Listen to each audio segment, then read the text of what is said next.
Well, good morning, everyone. These are not my cigarettes.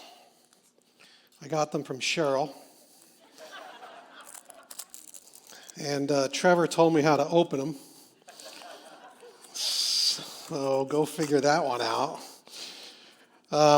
But since the 1950s, we have seen an pretty remarkable cultural shift take place, right? We've seen this whole thing happening where we ended up with almost 50% of Americans who smoked. 1950s, almost 50% smoked. And since that time, every year, year to year, decade to decade, it is now closer to 15%. That's pretty amazing, right? Like, how come there's so many people that aren't actually smoking anymore? And so, you get one of these boxes before they taste terrible. But besides that, why is it that we think that, the rates are dropping so fast? Almost 50% to 15%. Some of us have lived during that time period. It's pretty remarkable. And of course, now you start to know why, right? One of them is because it says smoking causes lung cancer, heart disease, emphysema, and may complicate pregnancy. That's on the box. Like they actually have to tell you that when before you go to open it up, you're like, oh, look at that. And it has to be pretty prominently displayed. And so that's one of the reasons for sure, the advertising. What's another reason that you think that cigarettes are not being smoked like they used to be? Yeah, they're certainly expensive, and because everyone knows they're killing them. You're dying from it. Secondhand smoke, you're dying from that. Third-hand smoke, you're now dying from that. That's new research as well. So you look at these things and you go, well, wow, that's incredible. They're telling us not to do it. They're taxing them into oblivion. No wonder the rates are dropping, because people look at it and they actually say, well, that's pretty crazy. Now, you've seen chain smokers, right, who they just keep going. And they're adding, they go all day long. Nowadays in New York, you tell yourself, who in the world would do this? Who would, right? We just, it's so foreign to us. It used to be, we used to have people smoke on cartoons. They don't do this anymore. It just doesn't happen. Here's the thing. Loneliness and social isolation.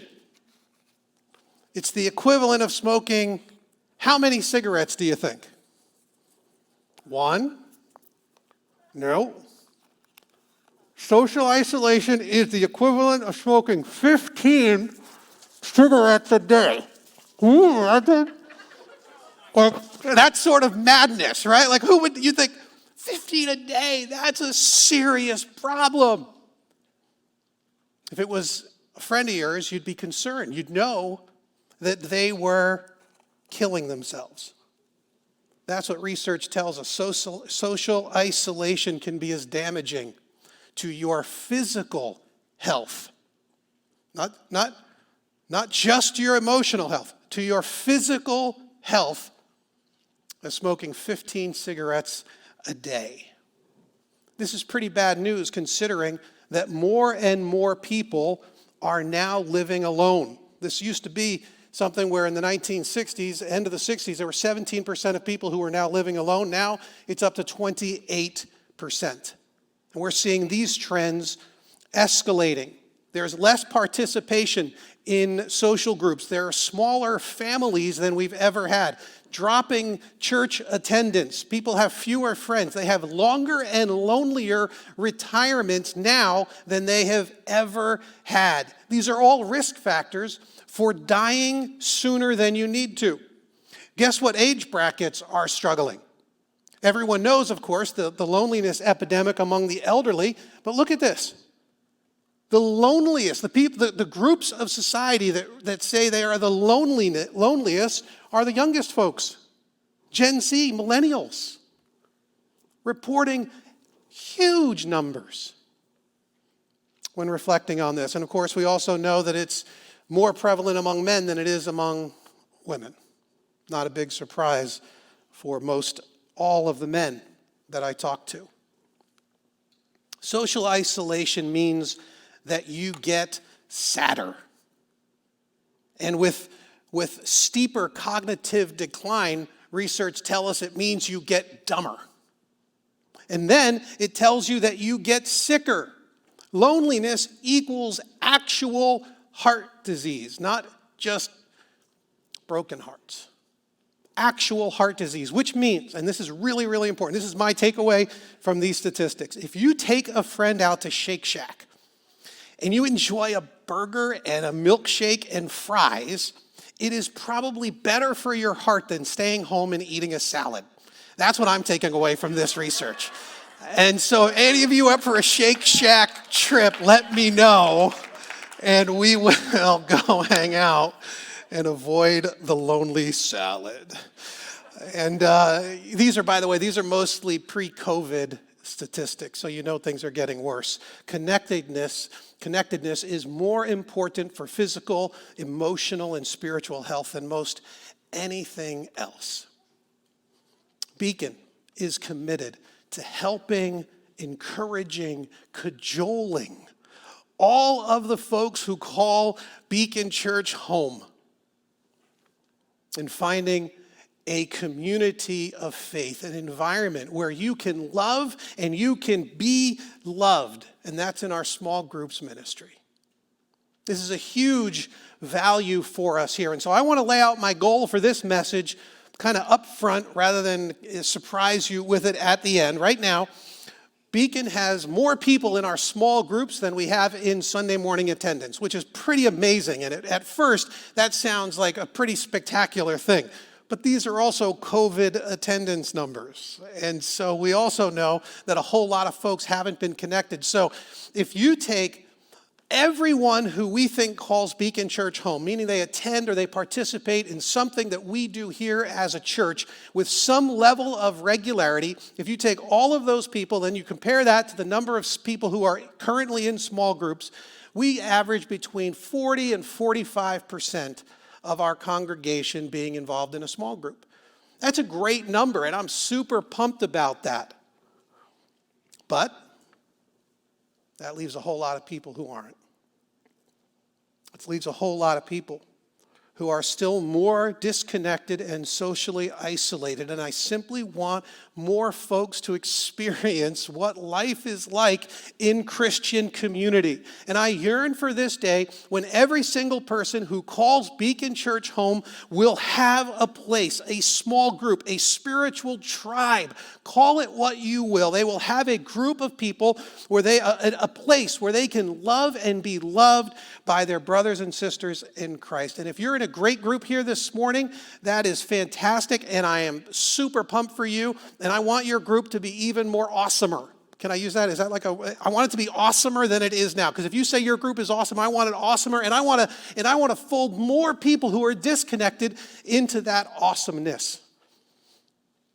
And if you are in a group but it's only okay, then I hope you leave today with a commitment to make it awesome, to make it fantastic. And if you are not in a small group, then I'm hoping that today I am going to be able to convince you to give it a try. That's where we're going this morning. And I'm making no apologies about that, because if I could paste a warning label over your own social isolation and your own solitude, I would absolutely do that. Because I want to be done with social isolation. We want to get rid of this and have a part of our own experience that transcends and is more superlative than what we've experienced in the past. So I want to lay out some biblical principles for you that ought to encourage us to love people in increasingly crazy ways. And so John 13 is the text that we're going to be in, and we're going to be looking at 4 chords that will connect us to Christian community. 4 chords that will connect us to a loving community. So the first chord is to tie yourself to the cruciality of connecting. It sounds like I'm going to make up a bunch of new words here this morning, but tie yourself to the cruciality of connecting. Again, John chapter 13, we are in verse 1. It was just before the Passover festival. Jesus knew that the hour had come for him to leave his world and go to the Father. Having loved his own who were in the world, he loved them to the end. So Jesus made connecting to his spiritual family an absolute priority. So imagine us here on the outside, and this is Jesus over here in the middle, and he's saying, listen, this to me, this relationship between the people in my life and himself is of the utmost importance. So much so that this text tells us that this was happening hours before he would be put on trial and killed. This is hours before the crucifixion. So we got to think this through for just a minute. The Son of God thought it was important for them and for him to connect with this small group of God-loving brothers and sisters. So much so, on his way to the cross, he has hours left. He wanted to spend it with his little tribe. I just find that so amazing. They hung out together. They learned together. They laughed together. They cried together. They traveled. They vacationed. They worked. They wasted time together, and no time with them was wasted. I love that it says here that he loved his own who were in the world. He loved his own who were in the world. When you read the rest of John, you start to get an idea of what's going on here. See, there is absolute value in loving your blood relatives. Absolutely. I would never say anything against that. There's absolute value in loving people who are far from God. We're going to talk about that in a few weeks. These are absolutely true, but there is an incredible importance throughout the scriptures put on loving people who are part of your spiritual family. This thing here, this relationship between God and you, and having these sorts of connections, and having them with other people who have a connection to God, reaps incredible value in your life. Because you need people who are in fact connected to God. You know, and not just folks who are saying, oh yeah, I'm really a spiritual person, but we're talking about people who are genuinely committing themselves to following Jesus. You need this. Most people who are not currently involved in a small group, they will offer up one main reason, and you can guess what that one main reason is, right? Don't have the time. They don't have the time. Too busy. Right? I got that thing to do, and then I got that other thing. And after that, I got that other thing I got to do. And I got so many things I got to do, and I simply can't do the thing that Jesus is modeling and calling me into. And here's the thing. Are we really too busy? Is that really what's going on? Because we have 24 hours a day. We have 7 days a week. That's 52 weeks in a year. Do you know how many minutes that is? It is 525,600 minutes. How do you measure a year? In daylights, in sunsets, in midnights, in cups of coffee, in inches, in miles, laughter, in strife? You should write that down. That is gold right there. I so want Broadway to reopen. So no, this isn't about being too busy. It's always about priority. And we already know this. It's always about priority. It's thinking about what is important, what Jesus says and thinks is important. Jesus made this group of God-loving friends a top priority. Now, our small groups are interesting. And one of the strategies we employ, if you want to call it that, is that they're not primarily about Bible study. We do Bible study. We tie them to the Sunday messages. But the focus of these groups, and a lot of folks, maybe you've had a different experience in the past where it's kind of like we're going to learn some theology and we're going to learn some the deep truths and this kind of a thing. And our focus is not primarily on trying to learn more things about the Bible. For us, the small groups are designed to help you apply God's word to your life within the community that loves you. That's the goal. Most of us we already know way more than we are applying to our lives. This is our goal. We regularly will get people who will try to reshape our small groups into theology classes. And what we want is for Bible classes to be reshaped into sacrificial families. That's our goal. That's the dream. So if you're not in a small group, what would it take for you to make small groups a priority? Groups are finding all sorts of creative ways to stay connected. They're doing tailgate parties out here in the parking lot for a while there. There were some meeting in the larger space over next door in the chapel that we have over there. Others are just doubling down through the fatigue. They're just doubling down on Zoom and making sure they can stay connected. And they're looking for ways throughout the week to remain connected to each other. All right, the second chord is to tether to others through disappointment. Through disappointment. This is a tough one. Look at verse 2. Chapter 13, verse 2. The evening meal was in progress, and the devil had already prompted Judas, the son of Simon Iscariot, to betray Jesus. Then skip down to verse 8, and you'll see when he goes to wash Peter's feet, Peter says, "No, you'll never wash my feet." And then very soon we're going to see that Peter actually flat out denies Jesus. This was his tribe.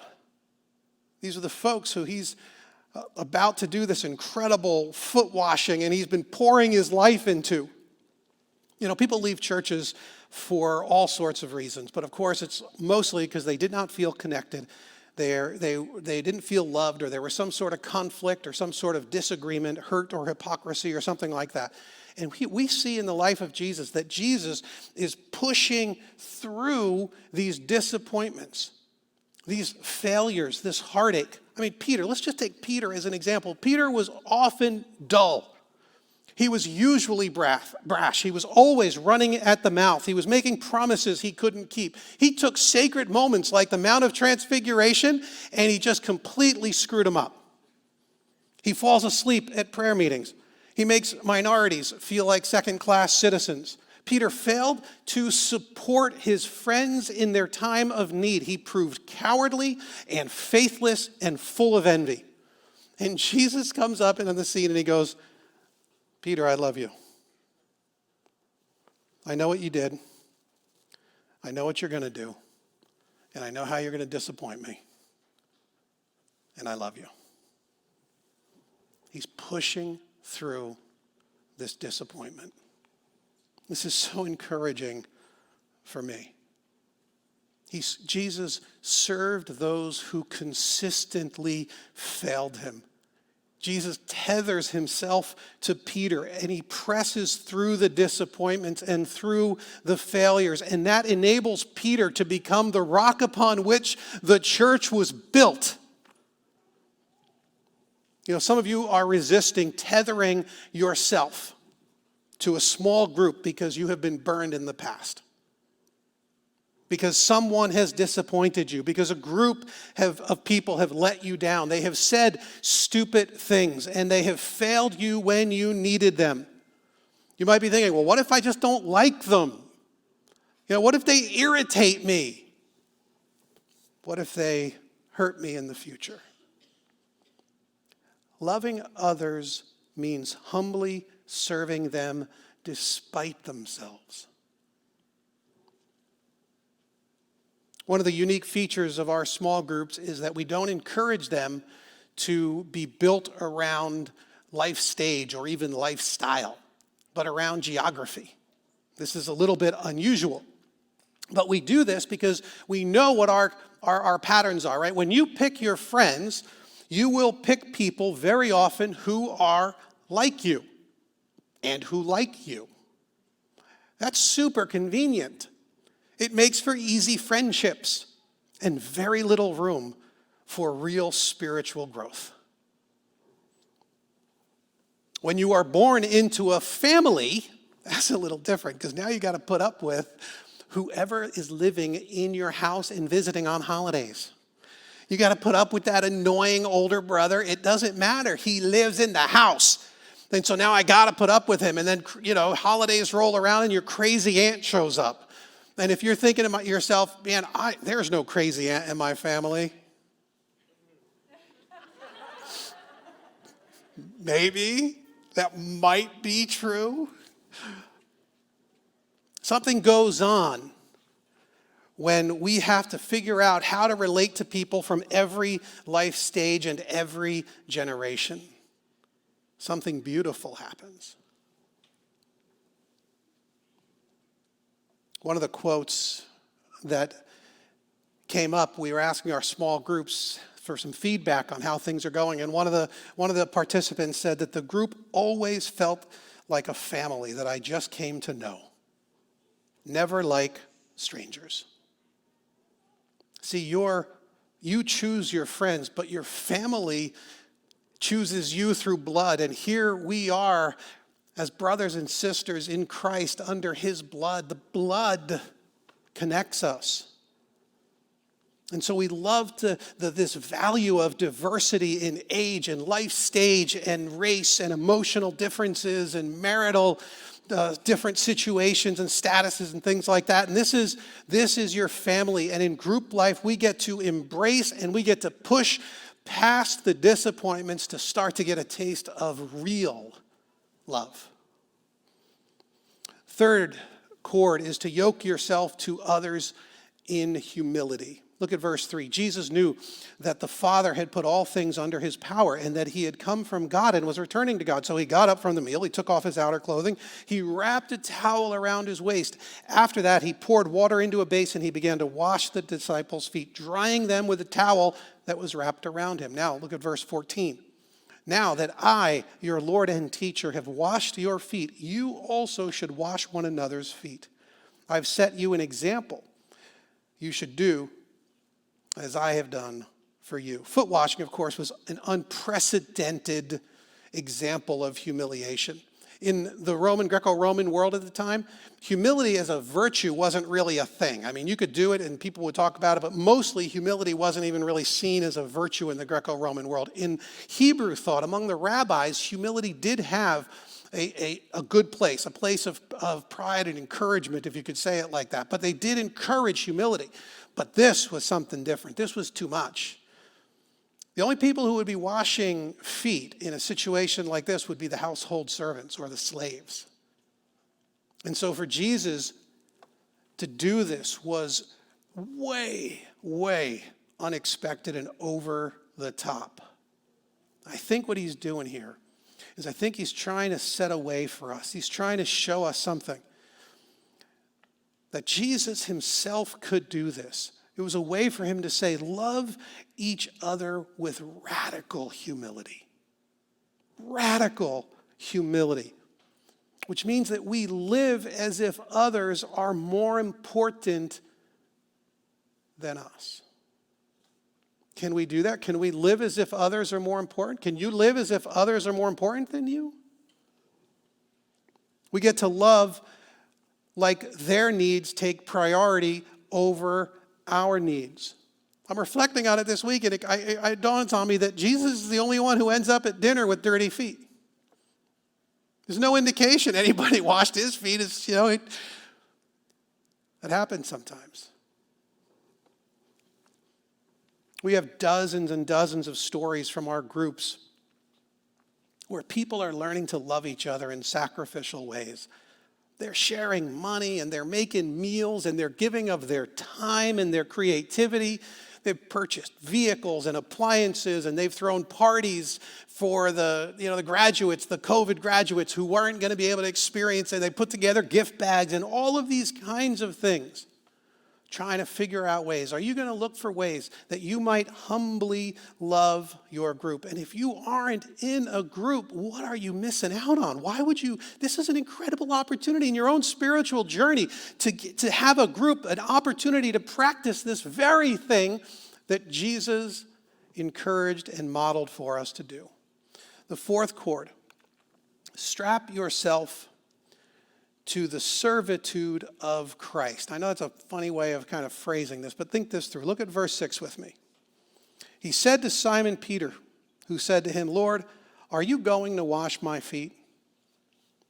Jesus replied, you don't realize now what I'm doing, but later you'll understand. No, said Peter, you shall never wash my feet. Jesus answered, unless I wash you, you have no part with me. Well then, Lord, Simon Peter replied, not just my feet, but my hands and my head as well. Peter is scandalized by the idea that Jesus would lower himself, that Jesus would stoop to wash his feet, taking the role of a slave. The grammar even reinforces this. It's, when you're in Greek, you have to position things in the sentence to really emphasize them. You can move them around. And so the way he says it, he's like, you aren't going to wash my feet. There was indignity in it all. Peter refuses. And his refusal at first blush, it sort of seems a little bit like humility, right? You're like, oh, no, Jesus, you're so much more important than me. You can't wash my feet. And if we're not careful, we might think that this was a humble response. But is it really? I mean, think about it in this way. This is the rabbi. This is Jesus. This is the Son of the living God who has decided to take the initiative to wash Peter's feet. And Peter's like, no, I know better. Nope, we're going to take a pass on that. This is actually disobedience and self-righteousness. And how many of us do this? Jesus flips it on him. He reverses the grammar and he's like, I do this to you, and if you reject what I am going to do, he goes back and forth with these I and you. Jesus, me and you and me and you. And he's like, if you do this and you reject this, you want to reject this part of the me-you relationship, he tells him, then you reject the whole of the me-you relationship. You reject all of it. If you are not willing to let me wash your feet, then you're actually going to miss out on all of the relationship that I'm giving you. How could he possibly say this? Why? And here's why. The entire narrative here, the whole foot washing scene, is sandwiched between references to the cross. And we've seen this in the book of John before.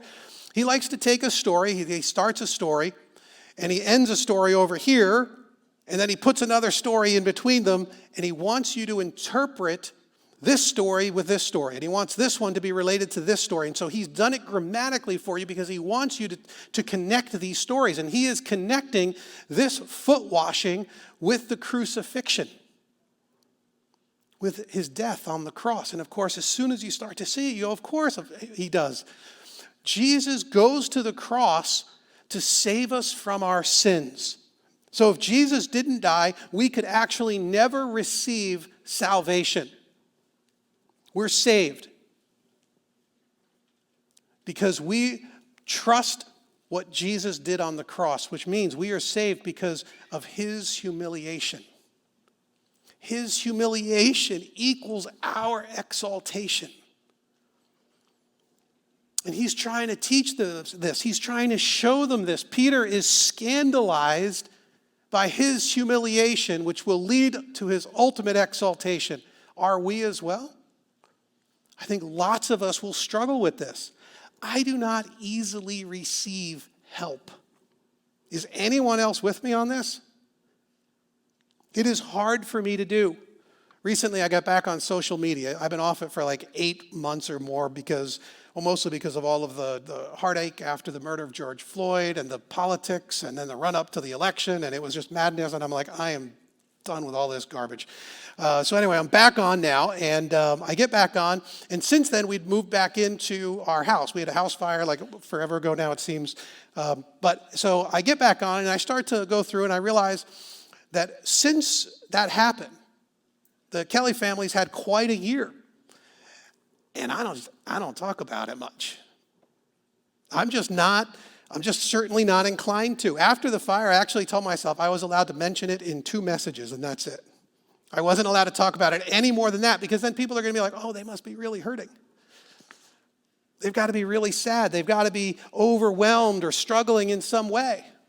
I don't need people thinking that. I'll just keep this part to myself. I had lunch with a friend this last week, not at Shake Shack. Went to Tocolo Cantina. We had tacos. It was awesome. Anyway, I went with a friend, and he started probing a little bit. He's like, hey, so, it must have been a hard year for you guys. You had the fire, and your dog died, and COVID rocked the church, turned everything upside down. Race wars, oh my goodness, all of this, the heartache it caused, all the lost friendships that we've endured, this divisive political season, people leaving the church, others coming, gossip, accusations, all this. It's been quite the run. And then, of course, we top off the year with us saying goodbye to our dear friends and ministry partners. And after we sort of talked this through and he kind of details some of this stuff that we've been going through, I literally said, he said to me, this must be pretty hard. And I said, nah, I'm fine. No, man. No, I'm fine. Can anyone else relate to this, or am I the only emotional idiot in the room? Jesus is saying that we are needy. We are sinners, and we can only be saved by trusting in God's grace through the cross. And then he turns around and he does this incredible foot washing thing where he just shows in such a vivid form his own action, his own humiliation in order to exalt others. And then he turns to us and he says, go and do likewise to each other. It is so hard to be on the receiving end.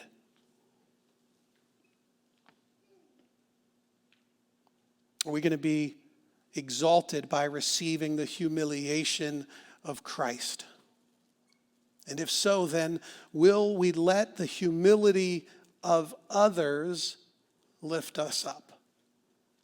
Will we be willing to be open and to share and to be genuine and authentic? It's hard to be in community with other people as a recipient of their love. It's so much easier to be the one who's giving it. One of our groups, they reported back that things are going great in their group. They said it's going great. There's so much cool stuff going on, and there's encouragement, and there's prayer, and there's time together, and all of this. But there was one area that they said they wish they could do better in. It seems like every time they asked, everybody in the group was doing wonderful. They were doing wonderful. What's the likelihood that over the last 12 and 18 months, everyone's doing great? These leaders are hoping for more transparency and more openness. Here's what I'm hoping. I am hoping you guys take the charge to sign up and be a part of a small group seriously. Right? We want you in a small group. You take a look here, and everyone, this is how Christians like it. We like to be connected to Jesus. That's kind of the thing. That's why we're Christians, right? We're connected to Christ. And then Christ comes on the scene. And he's like, this is of vital importance, and I want that. But I also need you guys connected to each other. I modeled it for you. I proved how important it was for me. I went again and again back to this tribe of people that I loved. And here we go, time and again. Jesus is saying, I want you connected to each other. And I want you connected to each other in these Christ-centered communities. He himself did it. The Son of God. He's saying we need it as well. So will you do it? Look at John 13, verse 17. The last verse I wanted to look at here. He says, now that you know these things, you will be blessed. And what does he say there? If you do them. If you do them. Now that you know these things, you will be blessed. If you do them. Do you want to be blessed? Do you want to be blessed? Because Jesus tells us that we're going to be blessed if we love our neighbors and sisters with radical, sacrificial humility. So will you do it? You certainly can. It wouldn't be much to take that first step. When we got our information back from our small group this last month, the testimonies, the stories that people told proved this very point, that we're blessed if we do them. One person said, I think there is simply an overarching sense of love, care, and compassion that our small group emits. One needs only to ask and the group jumps. Another said, we felt an overwhelming sense of love and support during and after we lost a loved one. Words cannot express the comfort we felt knowing that the small groups cared so much for us. Another said, group life sustained us this past year. While there were no handbooks on navigating a pandemic, having a Christ-centered community that was always there and ready to pray, act, love, and support was the answer we needed. One person said it so beautifully, this is how I feel about my Jesus family. It's a real family. You see, we're connected to Jesus and we're connected to each other. It's a Jesus family. And if you want the superlative, over-the-top Christian kind of life, then you will want to experiencing loving people in a small group. So what will you do? It's your next step. What will you do? I was talking to one of our future parish leaders. We're starting this whole new ministry mid-year. We're going to connect all of these folks in these parishes and really strengthen our connections among our church. And I said, I have this picture in my head that one day we will have, our congregation will be such that when Thanksgiving rolls around, there will not be a single person who calls Beacon Church home who will wonder where they're going to spend Thanksgiving. There'll be no one who has to spend it alone. That when Christmas rolls around, that gifts will be flying. Exchanges will be made. Lives shared. That there isn't going to be, folks who are trying to figure out what they're supposed to do with their week off of work because they have no one to go with where they want to go. I've got this picture in my head of what it could be like when our relationships are just woven together like this in all of these incredibly powerful ways that Jesus calls us to. So will you take the relational risk of prioritizing a group? It is an easy first step. Just sign up. Try it. See how it goes. Be consistent for 3 months. Those of you who are in groups and you're like, I want this for my group. That's never been my experience in my group. Then let's do that. Let's take your group to a superlative level. We want to go deeper. Exhortation, encouragement, challenge, guidance, love. If you stepped away from your spiritual family over the last year, then maybe this is the time to step back in. To double down. If you need a new group, let us know. Because we want to take our groups deeper with sacrificial humility, and we want to serve them like Jesus serves you.